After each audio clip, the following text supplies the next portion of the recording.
First at 6, new video going viral shows the aftermath of a crash hundreds of miles away in Florida. The person who took this video says it was former North Carolina Congressman Madison Cawthorn who crashed into a state trooper. Now, authorities in Florida are not saying that it is Cawthorn right now, but some we spoke with say that not only is it him, but they're not surprised by the latest issue with the law. Queen City News anchor Derek Dellinger is here with the details. Derek, you've been working on this story all day here. You even reached out to Cawthorn. Has he said anything about what happened? So far, we again have reached out to him. We've been monitoring his social media. There is no comment yet anywhere, but many are saying, including those we spoke with tonight, that the video speaks for itself and it does warrant more information. Monday afternoon around 4:30, along a stretch of interstate connecting southwest Florida with Miami, there was a wreck.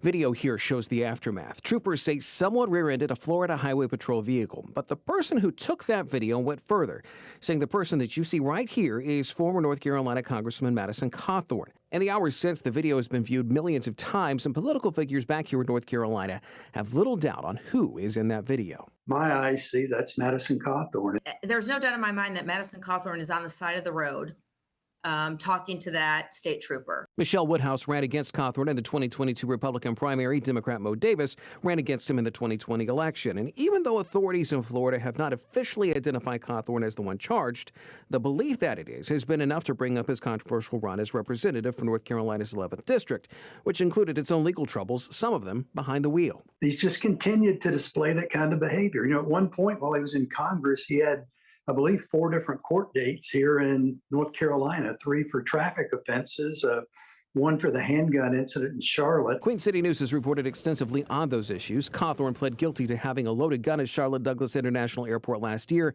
and his citations for speeding on multiple occasions before that.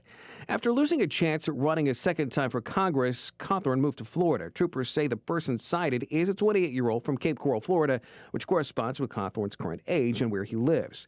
They also say the trooper that was hit did have minor injuries and was treated at a hospital. For Davis, this news is not that much of a surprise. For him, going to Congress was more about celebrity than service.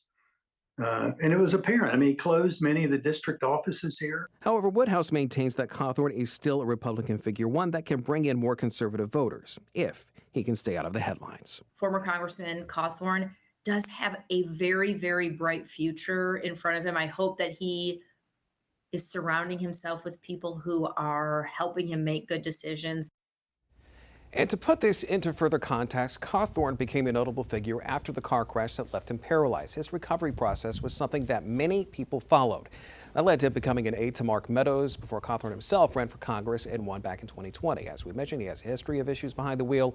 No one we spoke with today said that they were surprised by the news that has been out on social media in the last 24 hours. And again, we need to make it clear, Florida Highway Patrol has so far not confirmed that it is him.